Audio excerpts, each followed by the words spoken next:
আসসালামু আলাইকুম, কেমন আছেন সবাই? আজকে আমি একদম খুবই শর্ট সময়ে এই ফ্রেঞ্চ ফ্রাইটি তৈরি করব। এই জন্য আমি আলু কেটে নিয়েছি এভাবে। আমি আলুটা কোনো সেদ্ধ টেদ্ধ করি নাই, এভাবেই আছে। এর ভিতরে দিয়ে দেবো একটু লেবুর রস,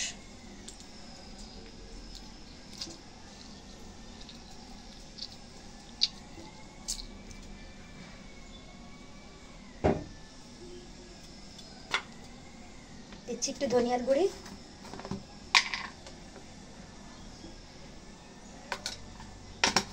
দেবো একটু ঝালের গুঁড়ি,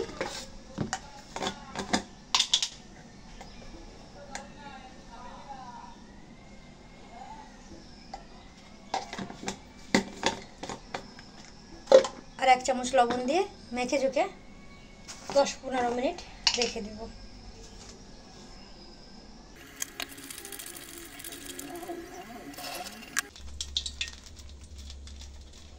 এখন এই আলুটি কিছুটা কর্নফ্লাওয়ার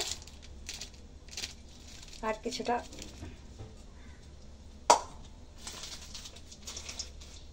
ময়দা দিয়ে মেখে আলুটাকে ভেজে নেব।